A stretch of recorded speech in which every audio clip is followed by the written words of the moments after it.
길이 없으면 어떻게 해야 합니까? 길을 만들어야죠. 아니요. 그런 건 일을 제대로 해본 적 없는 사람들이 하는 소리죠. 길 같은 건 필요 없습니다. 길을 찾지 마세요. 그냥 하던 일을 계속 하시면 되는 겁니다. 그러다가 성공하면 다른 사람들이 그걸 길이라고 부르는 법이니까.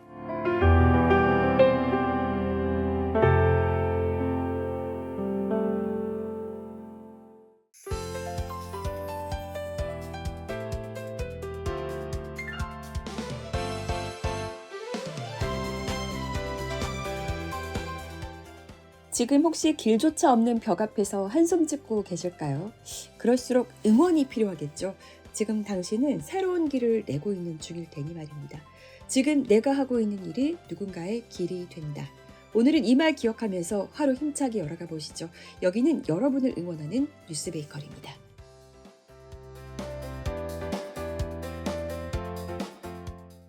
부실감사에 표적감사를 하고 특활비도 수당처럼 활용하고 윤석열 정권하의 감사원은 그야말로 국민의 큰 분노를 샀습니다. 결국 비상계엄 직후인 지난해 12월 5일 국회에서 탄핵소추안이 통과돼 퇴임하는 최재해 원장의 퇴임식이 11일 있었습니다. 감사원을 떠나는 최재해 원장, 감사원장으로서 맨 앞에서 외풍을 맞으면서도 감사원의 독립성과 원칙을 지키기 위해 심사숙고하며 최선의 노력을 다했다라는 공감 가지 않는 발언을 했는데요.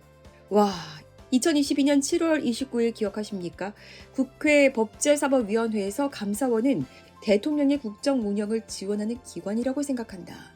이런 발언을 했던 최재해 원장이었는데 말입니다. 그런데 감사원의 독립성과 원칙을 입에 올린 거죠. 그런데 이날 더 황당한 진풍경이 벌어졌다고 합니다. 윤석열 정권 동안 감사원의 실세이자 문제적 인간이었던 유병호 감사위원이 최재해 감사원장 퇴임식 직후 영혼 없는 것들! 이렇게 소리를 지르고 난리를 피웠다는 겁니다.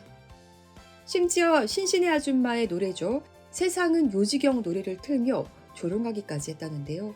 이건 최 원장이 퇴임하기 전 윤석열 정권 당시 감사원의 운영을 점검하는 감사원 운영쇄신 TF를 꾸린 것에 불만을 갖고 이 같은 행동을 한 것으로 보입니다. 아마도 자신이 벌인 일에 대한 대가를 치를 것이라는 걸 알고 있는 거겠죠. 나 떨고 있냐? 혹 이게 유병호의 마음일까요?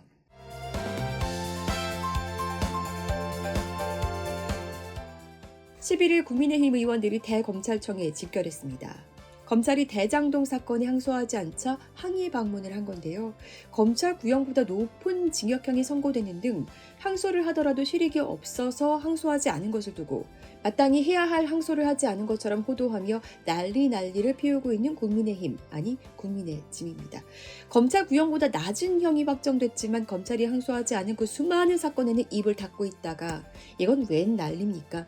이들은 노만석 검찰총장 직무대행의 이름을 부르며 노만석 나와라! 이렇게 외치기도 했습니다. 이거 딱 정쟁을 시작해 이재명 정부 흔들어 보려는 수작이죠. 헛소리! 진상에는 이 말 한마디면 충분할 것 같습니다.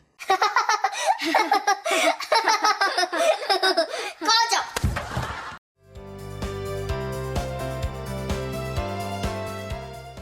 2022년 6월 김건희 씨가 KBS 열린음악회에 입고 나와 논란이 됐던 노란색 체크무늬 재킷 기억하십니까? 디올의 미발매 제품이라는 논란이 일자 김건희 씨는 협찬을 받았다고 했었죠. 그런데 최근 특검이 이 옷의 출처를 확인했다고 합니다. 바로 그 말도 많고 탈도 많은 김건희 씨 전시의 후원 업체이면서 부적격한데도 관저공사의 이름을 올린 인테리어 업체. 네, 21g 대표의 배우자였다는 겁니다. 김건희 씨 도대체 얼마나 받은 겁니까? 김건희 씨는 건천궁에서 가져간 공예품들을 빌려가 어디에 썼는지 기록도 남기지 않았다고 하죠. 꼭 그렇게 다 가져가야만 숙이 후련했냐?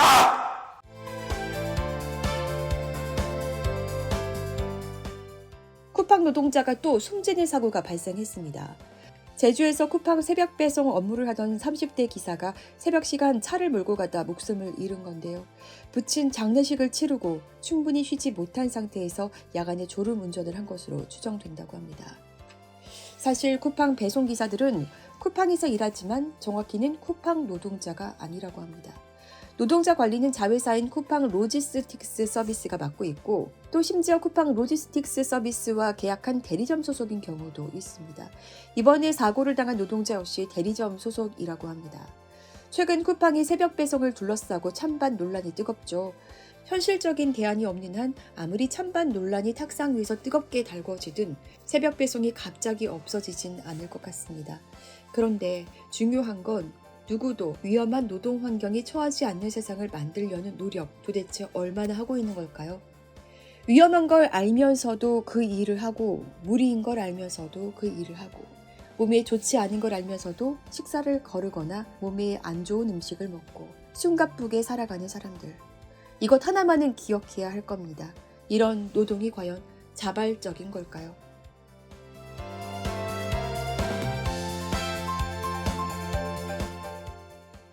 매일이 숨가쁜 노동자들이 있는가 하면 매일 어떻게 재산을 숨기고 세금을 덜 낼까 고민하느라 숨가쁜 사람들도 있습니다. 네, 또 사회적 책임을 뒤로 하는 기업인들도 있죠. 네, 쿠팡의 김범석 의장, 그는 지난해 말 보통주 200만 주, 우리 돈으로 하면 약 672억 원 어치라고 하는데요. 이걸 미국 자선기금에 전액 기부했었다고 합니다. 돈은 한국에서 벌고 기부는 미국에 했다? 사실 김 의장은 지난해 11월 기부 계획을 발표하면서 한국을 포함한 국내외에 기부하겠다고 했었는데 알고 보니 한국에는 하지 않았었다는 겁니다. 말을 말지 비판이 거세지자 김범석 의장은 미국에만 기부했다는 건 사실이 아니다.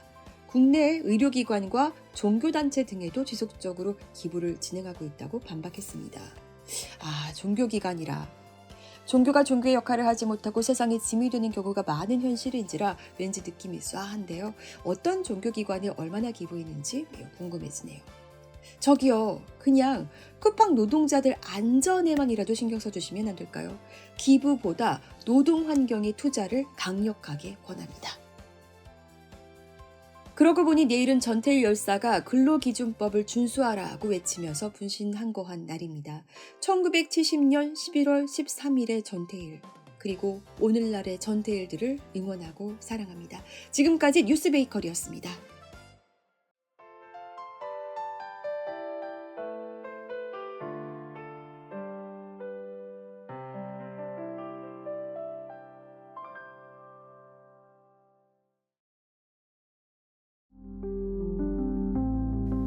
응원봉이 빛나던 밤에 여러분 잘 자요.